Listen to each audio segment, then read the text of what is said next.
إن الحمد لله نحمده ونستعينه ونؤمن به ونتوكل عليه ونعوذ بالله من شرور أنفسنا ومن سيئات أعمالنا من يهده الله فلا مضل له ومن يضلل فلا هادي له وأشهد أن لا إله إلا الله وحده لا شريك له وأشهد أن محمدا عبده ورسوله أرسله بالهدى ودين الحق ليظهره على الدين كله ولو كره المشركون اللهم صل على محمد وعلى آل محمد كما صليت على إبراهيم وعلى آل إبراهيم اللهم بارك على محمد وعلى آل محمد كما باركت على إبراهيم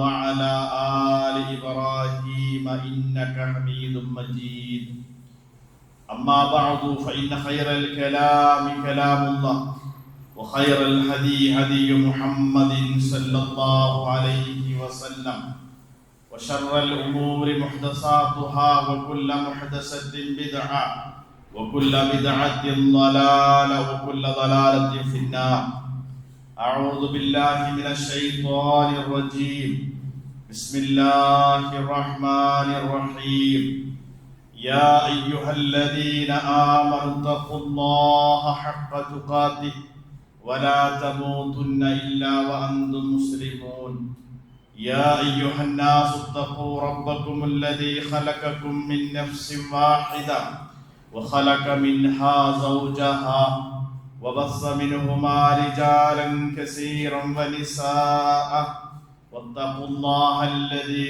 تساءلون به والأرحام إن الله كان عليكم رقيبا يا أيها الذين آمنوا اتقوا الله وقولوا قولا سديدا يصلح لكم أعمالكم ويغفر لكم ذنوبكم ومن يطع الله ورسوله فقد فاز فوزا عظيما وضرب الله مثلا قرية كانت آمنة مطمئنة يأتيها رزقها رغدا من كل مكان فكفرت بأنعم الله فأذاقها الله لباس الجوع والخوف بما كانوا يصنعون. പ്രിയമുള്ള വിശ്വാസിനികളെ, ജീവിതത്തിന്റെ എല്ലാ രംഗങ്ങളിലും അല്ലാഹു സുബ്ഹാനഹു തആലയുടെ കൽപ്പനകളും നിർദ്ദേശങ്ങളും കഴിവിന്റെ പരമാവധി സൂക്ഷിച്ചും പാലിച്ചും തഖ്വയോടുകൂടി ജീവിക്കണമെന്ന് അതിന്റെ പ്രാധാന്യത്തോടും ഗൗരവത്തോടും കൂടി ഏവരെയും ഉണർത്തുകയാണ്, വസീയത്ത് ചെയ്യുകയാണ്. അല്ലാഹു സുബ്ഹാനഹു വ തആല ഇഷ്ടപ്പെട്ട രൂപത്തിൽ ജീവിക്കുവാനും അല്ലാഹുവിന്റെ തൃപ്തി കരസ്ഥമാക്കി ലോകത്തോട് വിട പറയുവാനും അല്ലാഹു നമുക്ക് തൗഫീഖ് നൽകി അനുഗ്രഹിക്കുമാറാകട്ടെ. സൂറത്തു നഹ്ലിലെ 112-ാമത്തെ വചനമാണ് ആമുഖമായി ഞാൻ ഓതി വച്ചത്. അല്ലാഹു സുബ്ഹാനഹു വ തആല ആ ആയത്തിൽ പരാമർശിക്കുന്ന വിഷയം ഒരു നല്ല നാടിന്റെ ഉപമ വിശദീകരിക്കുകയാണ്. നല്ല നാട് എന്നതുകൊണ്ട് ഖുർആൻ ഒരു നല്ല നാടിന് ഉണ്ടാകേണ്ട അല്ലെങ്കിൽ ഉണ്ടായിരിക്കേണ്ട ഏറ്റവും പ്രധാനപ്പെട്ട സവിശേഷതയാണ് ആയത്തിലെ പരാമർശ വിഷയം. വളറബല്ലാഹു മസലൻ ഖറിയത്തൻ, അല്ലാഹു സുബ്ഹാനഹു വ തആല നിങ്ങൾക്ക് മുമ്പിൽ ഒരു നാടിനെ പരിചയപ്പെടുത്തുകയാണ്, ഉപമിക്കുകയാണ്. അങ്ങനെ ഒരു നാട് ഉണ്ടായിരുന്നു എന്നതാണ് തഫ്സീറിന്റെ വിശദീകരണം. ആ നാടിന്റെ പ്രത്യേകത കാനത്ത് ആമിനത്തൻ മുത്മഇന്നത്തൻ, സമാധാനവും സ്വസ്ഥതയും നിർഭയത്വമുള്ള ഒരു നാടായിരുന്നു അത്. യഅ്തീഹാ റിസ്ഖുഹാ റഗദൻ മിൻ കുല്ലി മക്കാൻ, ആ നാട്ടിലെ ആളുകൾക്ക് ആവശ്യമായ മുഴുവൻ ഭക്ഷ്യവസ്തുക്കളും സമർത്ഥമായ നിലയിൽ ആ നാട്ടിൽ ഉണ്ടാവുകയും മറുനാടുകളിൽ നിന്ന് ആ നാട്ടിലേക്ക് എത്തുകയും ചെയ്യുമായിരുന്നു. അത്രയും സമൃദ്ധിയുള്ള ഒരു നാട്. പക്ഷെ അള്ളാഹു ചെയ്തു കൊടുത്ത അനുഗ്രഹം അവർ മറന്നു ജീവിക്കാൻ തുടങ്ങിയപ്പോൾ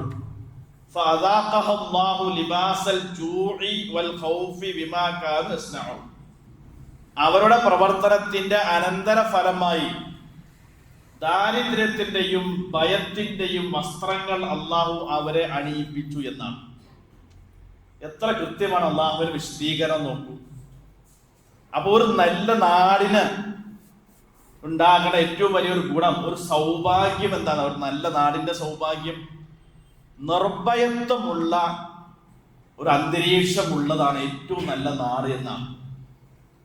നോക്ക്, റസൂലുള്ളാഹി സ്വല്ലല്ലാഹു അലൈഹി വസല്ലമയുടെ ഹദീസിൽ ഇഹലോകത്ത് ഒരു മനുഷ്യനെ പരിചയപ്പെടുത്തുന്നുണ്ട്. ആ മനുഷ്യന് 3 അനുഗ്രഹങ്ങൾ ലഭിച്ചവനാണ്. ആ 3 അനുഗ്രഹം ലഭിച്ചവനാണെങ്കിൽ ദുനിയാവ് മൊത്തം കൈവശപ്പെടുത്തിയവനെ പോലെയാണ് അവൻ എന്നാണ്. അത് നബി സല്ലല്ലാഹു അലൈഹി വസല്ലമ ദുനിയാവ് മുഴുവൻ കൈവശപ്പെടുത്തിയവനെ പോലെ പറയാൻ പറ്റുന്ന 3 അനുഗ്രഹങ്ങൾ പറഞ്ഞു. ഒന്ന്, മൻ അസ്ബഹ മിൻകും ആമിനൻ ഫീ സിർബിഹി. ഒരാൾക്ക് തൻ്റെ കുടുംബത്തോടൊപ്പം നിർഭയത്വത്തോടു കൂടി തൻ്റെ കുടുംബത്തോടൊപ്പം ഒരു നല്ല നാട്ടിൽ, നിർഭയത്വമുള്ള നാട്ടിൽ താമസിച്ച് രാവിലെ ഉണരാൻ കഴിയുക, അങ്ങനെ ഒരു അനുഗ്രഹം ലഭിച്ചു. പറയത്തക്ക വലിയ രോഗങ്ങളും ഒന്നുമില്ലാതെ ശാരീരികമായി സൗഖ്യമുള്ള ഒരാൾ. അന്നത്തേക്ക് നേരം പുലരുമ്പോൾ അന്നത്തേക്കുള്ള ഉപജീവനത്തിനുള്ള വകുപ്പ് അയാളുടെ കൈവശവും ഉണ്ടെങ്കിൽ എന്നാണ്. ഇത് 3 അയാൾ ഉടമപ്പെടുത്തിയിട്ടുണ്ടെങ്കിൽ, ലഭിച്ചിട്ടുണ്ടെങ്കിൽ ദുനിയാവ് മൊത്തം ലഭിച്ചതുപോലെയാണെന്ന്. ഇതിൽ ആദ്യ നബി പറഞ്ഞത് എന്താണ്? സമാധാനത്തോടും ശാന്തിയോടും നിർഭയത്വത്തോടും കൂടി തൻ്റെ കുടുംബത്തോടൊപ്പം താമസിക്കുവാനും നേരം പുലരുവാനും ജീവിക്കുവാനും കഴിയുക എന്നുള്ളതാണ്. ഇത് നിസ്സാരമായ ഒരു അനുഗ്രഹമാണ് നമ്മൾ കരുതരുത്. ഇതെന്താണെന്ന് ആലോചിച്ച് നോക്കൂ. ചിലപ്പോൾ നാട് നല്ല നിർഭയത്വമുള്ള നാടായിരിക്കും, എല്ലാ ഭൗതിക സൗകര്യങ്ങളും ഉണ്ടാകുന്ന ആ വ്യക്തിക്ക്. പക്ഷെ ആ വ്യക്തി ഒരു പക്ഷെ വിദേശത്തായിരിക്കും ജോലി, കുടുംബം ഇവിടെയും. അപ്പൊ അയാളെ സംബന്ധിച്ചിടത്തോളം കുടുംബത്തോടൊപ്പം ജീവിക്കുക കഴിഞ്ഞുകൂടുക എന്നുള്ളത് ഒരു വിദൂര സ്വപ്നമായി എപ്പോഴും മനസ്സിലുണ്ടാകും. എന്നാൽ കുടുംബമുണ്ട്, ആ വ്യക്തി നാട്ടിലാണ്, കുടുംബത്തോടൊപ്പമാണ്. പക്ഷെ അയാൾക്ക് സ്വന്തമായ ഒരു വീടില്ല. വാടക വീട്ടിൽ കഴിയുന്ന, ദിവസവേതനയ്ക്ക് ജോലി ചെയ്യുന്ന ഒരാളെ സംബന്ധിച്ച് അയാൾക്ക് എന്ത് സ്വസ്ഥതയും നിർഭയത്വം ഉള്ളത്. ഇനി 3ാമത്തെ വ്യക്തികൾ ഉണ്ടാവും. ആ നാട് നിർഭയത്വമില്ലാത്ത നാടാണ്. അങ്ങനെ ഒരു നാട്ടിൽ എങ്ങനെ സുഖമായി കിടന്നുറങ്ങും നിങ്ങൾ ആലോചിച്ച് നോക്കൂ. അപ്പൊ റസൂലുള്ളാഹി സ്വല്ലല്ലാഹു അലൈഹി വസല്ലമ പറഞ്ഞത് ഏറ്റവും വലിയ അനുഗ്രഹം, നാട്ടിന് സ്വസ്ഥതയും സമാധാനവും നിർഭയത്വം നിങ്ങൾക്കുണ്ടെങ്കിൽ നിങ്ങൾ മഹാഭാഗ്യവാന്മാരാണ്, അനുഗ്രഹീതരാണെന്നാണ്. ഇതൊരു നിസ്സാര കാര്യമല്ലല്ലോ. ഇബ്രാഹിം നബി അലൈഹി സ്വലാത്തു വസ്സലാമിന്റെ എത്രയോ പ്രാർത്ഥനകൾ ഖുർആൻ എടുത്തു ഉദ്ധരിക്കുന്നുണ്ട്. ആ പ്രാർത്ഥനയൊക്കെ അള്ളാഹു വകവെച്ചു കൊടുക്കുകയാണ്, കേവലമായ ഒരു പ്രാർത്ഥനയല്ല. ആ ഇബ്രാഹിം നബി അലൈഹി സ്വലാത്തു വസ്സലാം പല സ്ഥലങ്ങളിലും എടുത്തു പറഞ്ഞൊരു പ്രാർത്ഥന റബ്ബി ജഅൽ ഹാദാ ബലദൻ ആമിനൻ എന്നാണ്. വിജനമായ മക്കത്ത് ചെല്ലുമ്പോൾ മക്ക എന്ന രാജ്യത്തിന്റെ അവസ്ഥ കണ്ട് ഇബ്രാഹിം നബി അലൈഹി സ്വലാത്തു വസ്സലാം ഉള്ളുരുകി പ്രാർത്ഥിക്കുന്നതാ ഈ നാടിനെ നീ നിർഭയത്വമുള്ള ഒരു നാടാക്കി മാറ്റുന്നതാണ്. അപ്പൊ ഒരു നാടിൽ താമസിക്കണമെങ്കിൽ ആദ്യമായി കിട്ടേണ്ടത് നിർഭയത്വമാണ്. അങ്ങനെ പ്രാർത്ഥനയ്ക്ക് ഉത്തരം കിട്ടിയെന്നാണല്ലോ ഖുർആൻ പറഞ്ഞത്. സൂറത്തുൽ ഖുറൈശിന്റെ അവസാനം പറഞ്ഞല്ലോ, ഫലഅബ്ദു റബ്ബ ഹാദൽ ബൈത്ത്, ഈ ഭവനത്തിന്റെ റബ്ബിനെ നിങ്ങൾ ആരാധിക്കണം. അല്ലദീ അത്അമഹും മിൻ ജൂഇൻ വആമനഹും മിൻ ഖൗഫ്, നിങ്ങൾക്ക് നിർഭയത്വം നൽകിയ ഒരു റബ്ബാണ്. അപ്പൊ ആ നിർഭയത്വം എങ്ങനെ കിട്ടിയത്? ഇബ്രാഹിം നബി അലൈഹി സ്വലാത്തു വസ്സലാം പ്രാർത്ഥിച്ച് അല്ലാഹ് കൊടുത്ത അനുഗ്രഹമാണ് ഒരു നാടിന്റെ നിർഭയത്വം എന്നുള്ളത്. അത് വലിയ അനുഗ്രഹമായിട്ട് കാണുകയും വിശ്വാസികൾ ആ നാടിന്റെ സമാധാനത്തിനും സ്വസ്ഥതയ്ക്കും നിർഭയത്വത്തിനും വേണ്ടി പ്രാർത്ഥിക്കണം കൂടി എന്ന് പഠിപ്പിക്കപ്പെട്ട ഒരു സമുദായമാണ് മുസ്ലിങ്ങളായി നമ്മെ സംബന്ധിച്ചിടത്തോളം.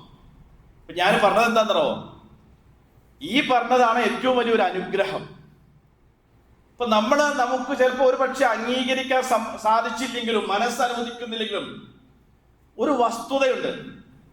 ലോകത്ത് ഇന്ത്യയിലെ മുസ്ലിങ്ങൾ അനുഭവിക്കുന്നത് പോലെയുള്ള ഒരു നിർഭയത്വവും സമാധാനവും സ്വസ്ഥതയും ലോകത്ത് ഒരു മുസ്ലിം രാജ്യത്തിലെ ആളുകൾ അനുഭവിക്കുന്നില്ല എന്നുള്ളത് വസ്തുതയാണ്. ആശങ്കകളൊക്കെ ഉണ്ട്, പ്രയാസങ്ങളും പ്രതിസന്ധികളൊക്കെ ഉണ്ട്. ഇന്ത്യ രാജ്യത്ത് ഏറ്റവും വലിയ ന്യൂനപക്ഷം എന്ന നിലയിൽ മുസ്ലിങ്ങൾ വലിയ ആശങ്കയിലാണ്. മുസ്ലിങ്ങൾ മാത്രമല്ലല്ലോ ഇപ്പോഴത്തെ ആശങ്കയിൽ. ആ ആശങ്കകളൊക്കെ നിലനിൽക്കുമ്പോൾ തന്നെയും താരതമ്യേന ലോകത്ത് വളരെ അനുഗ്രഹീതരായ ജീവിക്കുന്ന ആളുകളാണ് ഇന്ത്യൻ മുസ്ലിങ്ങൾ എന്ന് നമ്മൾ തിരിച്ചറിയുകയും ഉൾക്കൊള്ളുകയും വേണം. നമ്മുടെ നാടിന് അങ്ങനെ നിർഭയത്വം സമാധാനം സ്വസ്ഥതയ്ക്കും അള്ളാഹുവിന്റെ അനുഗ്രഹത്താൽ ഇപ്പോൾ ഉണ്ട്. ഇതൊന്നും ആശങ്കകളില്ല എന്നർത്ഥത്തിലല്ല പറയുന്നത്. പക്ഷെ നമ്മൾ ആലോചിച്ച് നോക്കൂ, ഇന്ന് നമ്മുടെ രാജ്യം 79ാമത് സ്വാതന്ത്ര്യ ദിനം ആഘോഷിക്കുകയാണ്. ഒരു മുസ്ലിമിനെ സംബന്ധിച്ചിടത്തോളം അതൊരു വലിയ കാര്യമാണ്, ഒരു വലിയ ആഘോഷം തന്നെയാണ്. അത് രാഷ്ട്രത്തിന്റെ ഔപചാരികമായ പരിപാടികളിൽ മാത്രം ഒതുങ്ങി നിൽക്കേണ്ട ഒന്നല്ലത്. ഈ രാജ്യസ്നേഹവും ദേശസ്നേഹവും എന്നൊക്കെ ഉള്ളത് അത് ഏതെങ്കിലും പാഠപുസ്തകങ്ങൾ വഴി പഠിപ്പിക്കപ്പെടുകയും ഭരണകൂടങ്ങൾ അവരുടെ സംവിധാനങ്ങൾ ഉപയോഗപ്പെടുത്തി ജനങ്ങളെ ബോധവൽക്കരിച്ച് ഉണ്ടാക്കിയെടുക്കേണ്ട ഒന്നല്ല ദേശസ്നേഹം. അത് ഖുർആൻ പറയുന്നത് ജന്മസിദ്ധമാണ്, സൃഷ്ടിപരമാണ്, പ്രകൃതിപരമാണ്. എല്ലാ മനുഷ്യരിലും നബി സല്ലല്ലാഹു അലൈഹി വസല്ലം വിശദീകരിച്ച എല്ലാ ജീവികളിലും ജന്മനാടിനോടും മാതൃരാജ്യത്തോടുമുള്ള സ്നേഹവും പ്രതിബദ്ധതയും സൃഷ്ടിപരമായി അള്ളാഹു സംവിധാനിച്ചതാണെന്നാണ്. നബി സല്ലല്ലാഹു അലൈഹി വസല്ലമയുടെ ഒരു പ്രകൃതം പറയുന്നുണ്ട്. എന്താണെന്നറിയോ? നബി മദീനത്തെത്തിയതിനു ശേഷം മദീനയിൽ നിന്ന് നബി എന്തെങ്കിലും ഒരു യാത്ര പോയി തിരിച്ചു വരുമ്പോൾ, തിരിച്ച് മദീനയിലേക്ക് ഒട്ടകപ്പുറത്ത് വരുമ്പോൾ ദൂരെ നിന്ന് മദീനയുടെ ബൗണ്ടറി ഇങ്ങനെ കാണുമ്പോഴേക്കും നബി വല്ലാതെ ആഹ്ലാദഭരിതനായി തന്റെ ഒട്ടകത്തെ അതിവേഗം മുന്നോട്ട് കൊണ്ടുപോകുന്ന മദീനയിലേക്ക് എത്താൻ. അപ്പൊ ഈ സംഭവം വിശദീകരിച്ചിട്ട് പണ്ഡിതന്മാര് പറഞ്ഞ എന്താണെന്നറിയോ?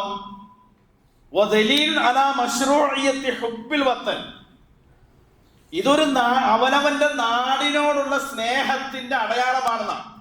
അതുണ്ടാകുന്ന എല്ലാ മനുഷ്യരിലും എവിടെയാണോ ജനിച്ചത്, ഏതാണ് അവൻ പിറന്ന മണ്ണ്, ഈ ദേശീയത എന്ന് പറഞ്ഞാൽ എന്താണെന്നറിയോ?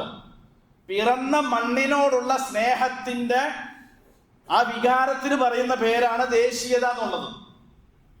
അത് പറഞ്ഞു പഠിപ്പിക്കേണ്ടതല്ല, നൈസർഗികമായി മനുഷ്യരിൽ ഉള്ളതാണ്.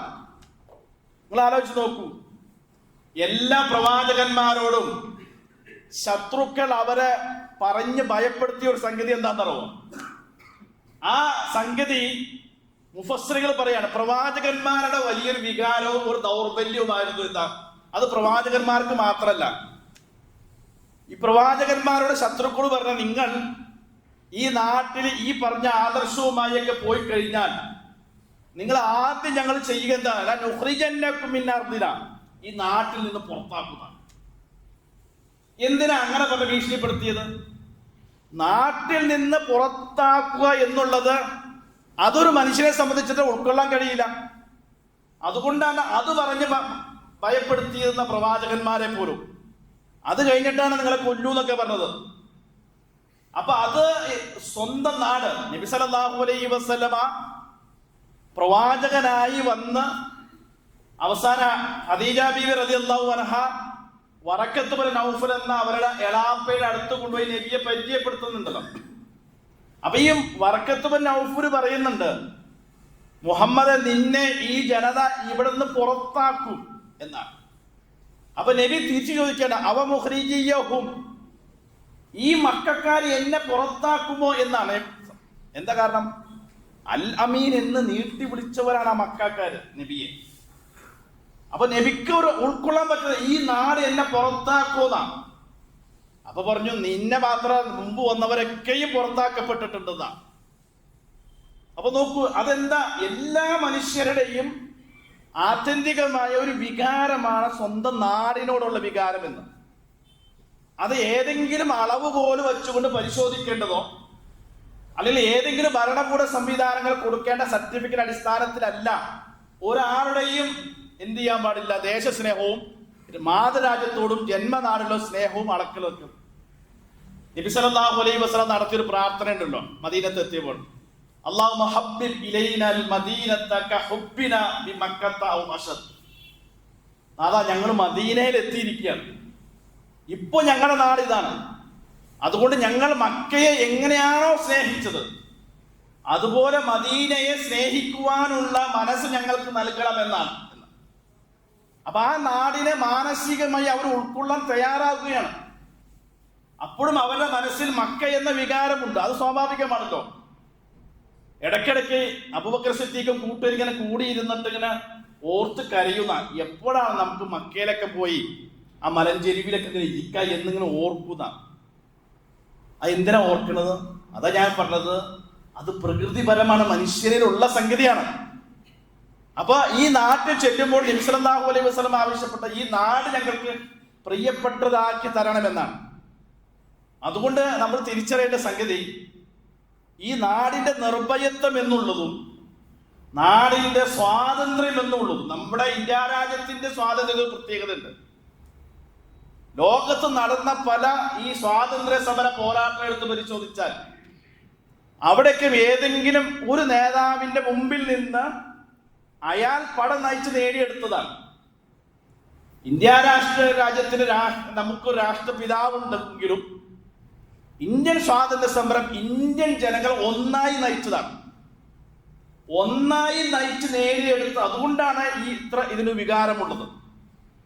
ഇവിടെയുള്ള മുഴുവൻ ജനം മനസ്സ് ഒന്നായി നിന്നുകൊണ്ട് വിദേശ ശക്തികളെ എല്ലാ നിലക്കും പ്രതിരോധത്തിലാക്കി ഈ നാട് സ്വതന്ത്രമാക്കിയെടുത്ത്, അങ്ങനെയാണ് ഒരു സ്വതന്ത്ര വായു ശ്വസിക്കുവാനുള്ള ഭാഗ്യം നമുക്ക് കിട്ടിയത്.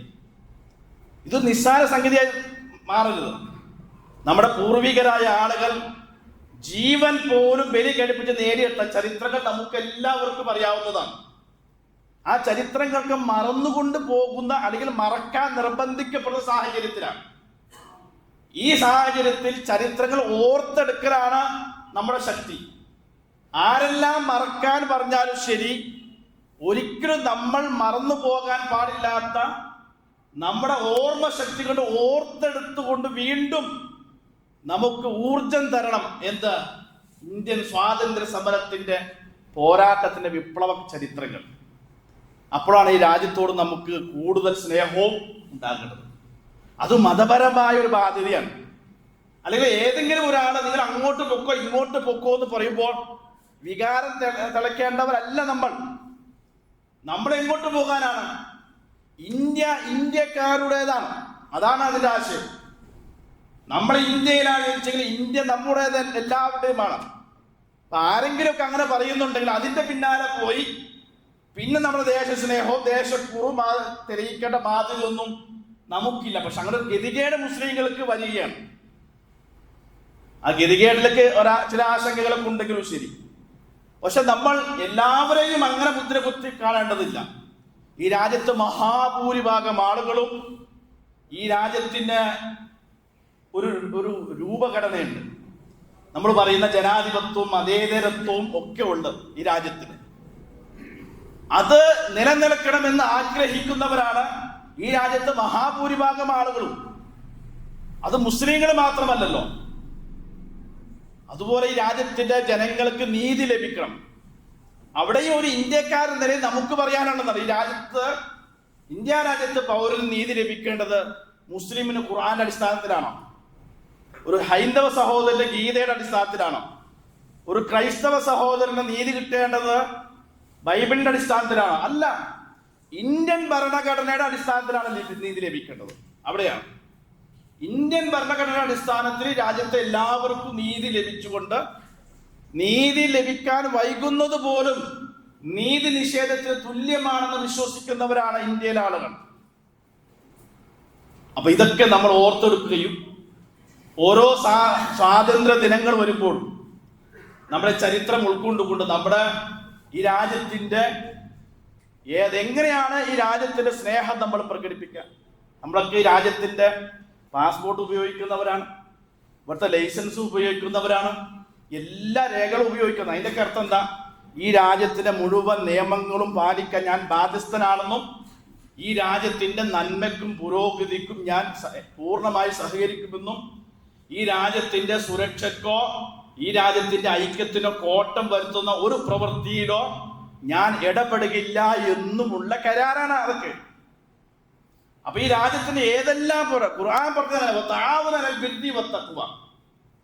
നിങ്ങൾക്ക് നന്മയുടെ വിഷയത്തിൽ നിങ്ങൾക്ക് ആരുമായി സഹകരിക്കാമെന്നാണ്. അതുകൊണ്ട് ഈ രാജ്യത്തിന്റെ പുരോഗതിയിൽ നമുക്ക് നിർവഹിക്കാനുള്ള പങ്ക് 100% നിർവഹിക്കും.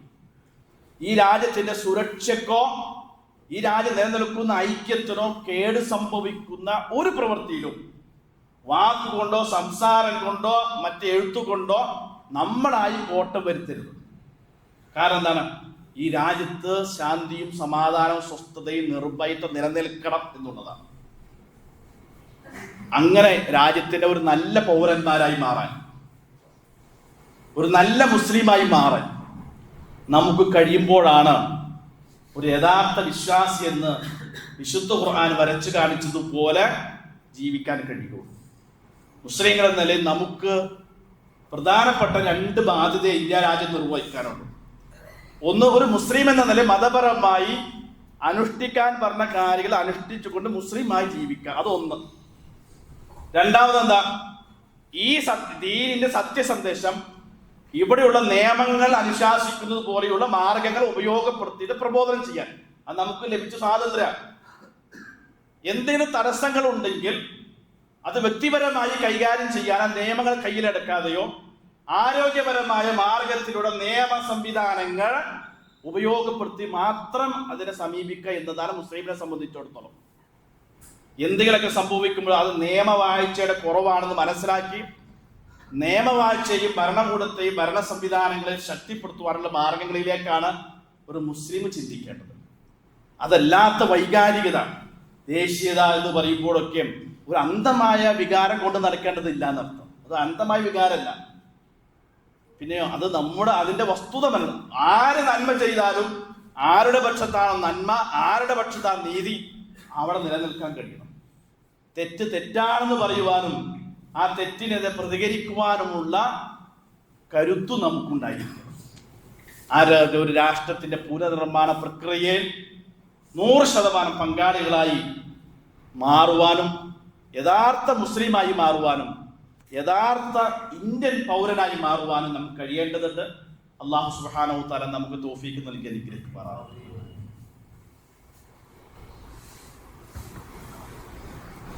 അൽഹംദുലില്ലാഹി റബ്ബിൽ ആലമീൻ വസ്സലാത്തു വസ്സലാമു അലാ അഷ്റഫിൽ മുർസലീൻ വഅലാ ആലിഹി അജ്മഈൻ. അമ്മാ ബഅദ്. ഒരിക്കൽ കൂടി അല്ലാഹുവിന്റെ കൽപ്പനകൾ പാലിച്ച് ജീവിക്കണമെന്ന് ഉണർത്തുക. ഞാൻ ആമുഖമായി ഓതി വെച്ച ആയത്തിന്റെ 2ാം ഭാഗത്തിൽ അല്ലാഹു പറഞ്ഞു, അങ്ങനെ വളരെ നല്ലൊരു നാടായിരുന്നു ആ നാട് എന്ന് പറഞ്ഞാൽ എല്ലാ ഭൗതികമായ സംവിധാനങ്ങൾ കൊണ്ട് സുഭിക്ഷമായ സമൃദ്ധിയുടെ നാടായിരുന്നു. എന്ത് സംഭവിച്ചു?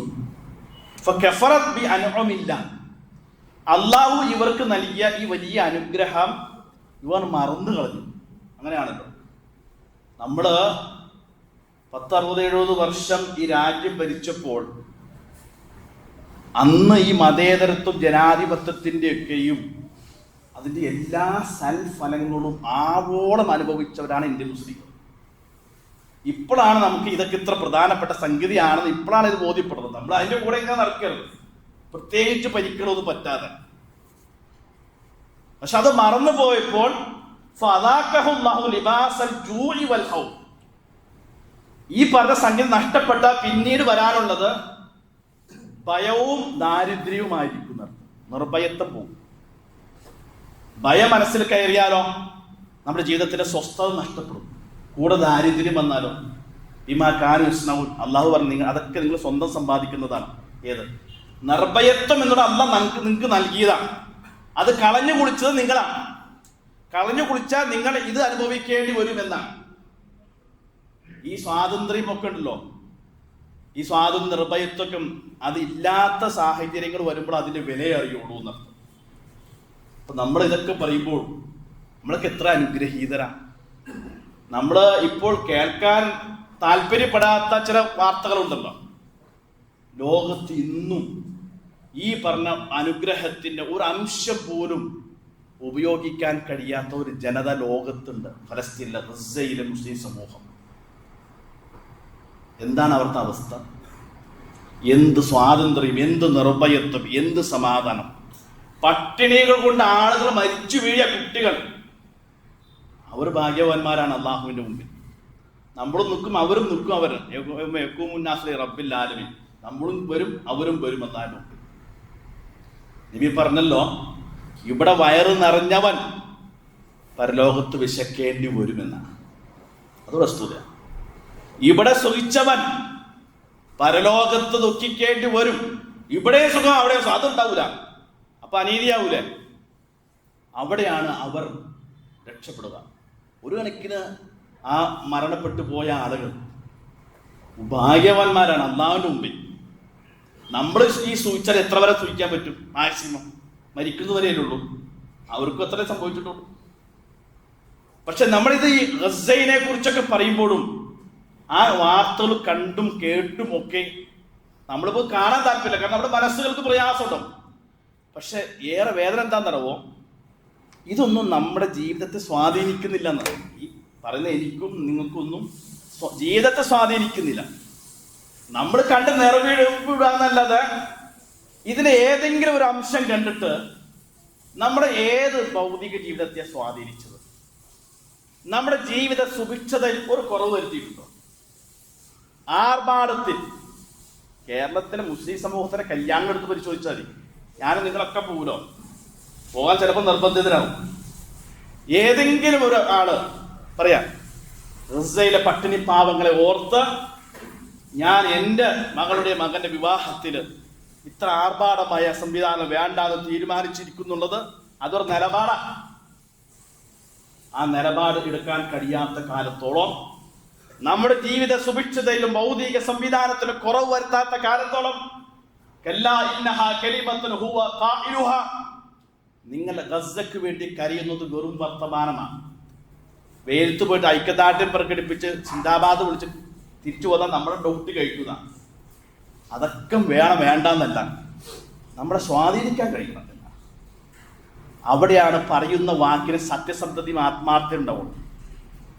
അത് നമുക്ക് ചെയ്യാൻ കഴിയുന്ന ഒന്ന്, അവർക്ക് വേണ്ടി ആത്മാർത്ഥമായി പ്രാർത്ഥിക്കുക. നമ്മുടെ പ്രാർത്ഥന അല്ലാഹു സ്വീകരിക്കുമാറാകട്ടെ. അതോടൊപ്പം ഈ ഐക്യദാർഢ്യം എന്ന് പറയുന്നത് പ്ലക്കാർഡ് പിടിച്ചുകൊണ്ട് നടക്കുന്നത് മാത്രമല്ലല്ലോ.